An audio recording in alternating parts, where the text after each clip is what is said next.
हिमाचल प्रदेश 4 लोकसभा संसदीय क्षेत्र की सीट, लेकिन जिस तरह से हिमाचल प्रदेश में सियासी गर्माहट है उससे तो प्रतीत होता है कि हिमाचल प्रदेश न केवल हिमाचल की किस्मत लिखने जा रहा है बल्कि भारत में जिस तरह से चुनाव चल रहे हैं उसकी किस्मत भी लिखेगा।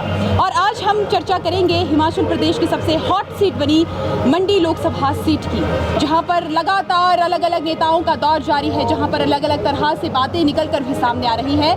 हनीश जनार्था जी आज हमारे साथ है। जनार्था साहब, सबसे पहले तो बहुत बहुत स्वागत है आपका। Thank you. जिस तरह से मंडी लोकसभा सीट की बात की जाए, बहुत हॉट सीट माना जा रहा है इसको, क्या लग रहा है ग्लैमराइज कर दिया गया या फिर सचमुच हॉट सीट है?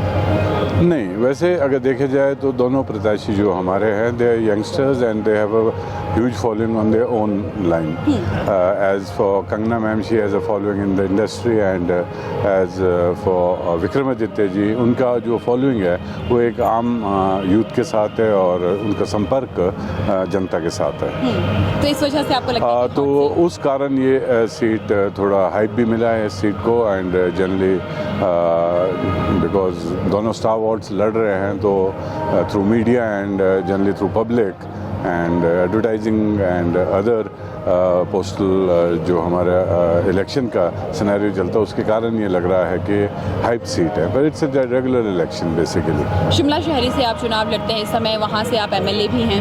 ऐसी स्थिति में क्या नज़र आता है आपको, शिमला सीट पर क्या चल रहा है, फिर आपको यहाँ मंडी की भी एक बड़ी जिम्मेदारी दे दी गई है इस समय, कैसा लग रहा है? वैसे मंडी में मैं पिछले 3-4 इलेक्शनों में मेरे पास ये पॉकेट रहा है, रामपुर का पॉकेट रहा है, कुछ एक हमारा जो कुल्लू का एरिया है, बंजार और एडजॉइनिंग एरियाज़ है, उसमें हमने हमेशा प्रचार किया है। तो इस बार भी मुझे लगता है कि जहाँ तक मंडी का सवाल है, we are very comfortable and लोग समझते हैं बात को। और इस पॉकेट में there is a comparison between a politician and a star award. तो ये जो इलेक्शंस है ऑब्वियसली पॉलिटिकल सिनेरियो है। पॉलिटिकल सिनेरियो में Vikramaditya ji is far ahead of Kangana ji because he is more experience, he is been 2 times MLA, belongs to a political family and as per his father's legacy, 6-time chief minister and 5-6 time MP, he is carrying a legacy और लोग उसको भी देख रहे हैं और उनकी सेवा भावना का और उनका काम करने का तरीका। Second time he became a PWD minister, thankful to honourable CM Sukhvinder Singh Sukhu ji who had faith in him, and today the high command and the state leadership has उन्होंने एक उनके ऊपर रिस्पॉन्सिबिलिटी दी गई है विक्रमादित्य जी के ऊपर, जो कि वो बखूब निभा रहे हैं और हमें उम्मीद है कि अच्छे मार्जिन से जीत के मंडी सीट देंगे। जनार्था साहब, जब से आप रामपुर क्षेत्र में थे, आप ननखरी के कुछ क्षेत्रों में गए, बड़ी रिपोर्ट सामने आ रही थी, उस समय माना जा रहा था कि आप ऐसे लोगों से भी मुलाकात कर रहे हैं जो नाराज़ चल रहे हैं पार्टी से, जो शायद किसी वजह से पीछे रह रहे हैं और समर्थन नहीं दे रहे हैं। मिलना हुआ, क्या रिस्पॉन्स है लोगों का? उस टाइम अभी ये लगभग 10-12 दिन पहले की बात है, क्योंकि एक हमें राय साहब ने शुरू से एक बात सिखाई थी कि जो कांग्रेस का एक सीनियर लीडर है, वर्कर है, उसको कभी इग्नोर नहीं करना। पर चलते चलते वक्त के साथ कुछ समीकरण ऐसे बने कि कुछ लोग अपने आप को पिछड़ा हुआ समझने लगे, पर हमारा फ़र्ज़ बनता था कि उनके पास जाएं और हमारे ताल्लुकात उनके साथ बहुत अच्छे थे शुरू से लेकर, क्योंकि राज साहब के साथ हम 25-30 साल से उनके साथ ही जुड़े रहे, परिवार के साथ जुड़े रहे। तो लगभग इस एरिया के हमें हर परिवार का आइडिया था कि किसकी करीबी कितना इस परिवार के साथ है। तो हम उनसे संपर्क किया, वो बहुत खुश हुए और एवरीवन नीड्स रिस्पेक्ट बेसिकली।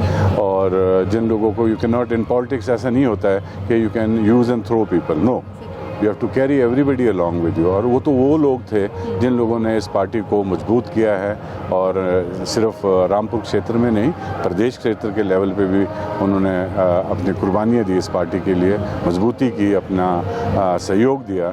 तो मेरा फ़र्ज़ पहले बनता था कि उनका आशीर्वाद लिए जाए। वो बहुत खुश हुए और उससे मुझे लगता है कि फ़र्क पड़ा। फॉर एग्ज़ाम्पल कुछ एक यंगस्टर्स भी थे जो रुष्ट थे, तो आज आपने इस रैली में देखा ही है, कई ने तो आज ज्वाइन भी कर लिया और ये संपर्क में थे पिछले 2-3 दिन से कि आप कब आ रहे हो। तो हमने कहा कि हम 27 को यहाँ पहुँचेंगे। एक जो ये कंबाइंड रैली थी अलायंस की, CPIM की, आम आदमी पार्टी की और कांग्रेस की, तो उन्होंने रिक्वेस्ट की कि हमने ज्वाइन करना चाहते हैं, तो आज काफ़ी लोगों ने ज्वाइन भी किया है। फिर सवाल आपसे है कि हिमाचल प्रदेश में 4 संसदीय सीट, क्या लग रहा है कितनी सीट कांग्रेस इस बार झड़पने वाली है? जिस तरीके से मेहनत हो रही है और जैसे जैसे रुझान आ रहे हैं डिफरेंट फेसेस के ऑल ओवर इंडिया के, तो हिमाचल कुदरती ही एक हमारी किस्मत भी अच्छी है कि लास्ट फेज में हमारा इलेक्शन हुआ है, तो हम ऑल ओवर इंडिया का सिनेरियो वॉच कर सकते हैं। और जिस तरीके से सिनेरियो ऑल ओवर इंडिया से आ रहा है, तो आई थिंक जो ये फेवर में जा रहा है इंडिया गठबंधन के, तो उससे भी हमारे को जो एक फेंस सिटर्स होते हैं, फ्लोटिंग जो वोट होता है, I think we can be useful in converting them also in favour of the alliance, India alliance के फेवर में और कांग्रेस के फेवर में हम उनको कन्वर्ट करने के लिए उसके कारण हम कह सकते हैं कि हम चारों की चारों सीटें हिमाचल में जीत सकते हैं। लेट्स वेट एंड वॉच क्या होता है, ये तो 4 जून को पता चलेगा। लेकिन बहुत बहुत शुक्रिया जनार्था साहब, आप हमारे साथ जुड़े थे। हमारे साथ जनार्था साहब थे। तो अभी के लिए मैं इजाज़त चाहूँगी, लगातार देखते रहें हिमाचल अभी भी। नमस्कार।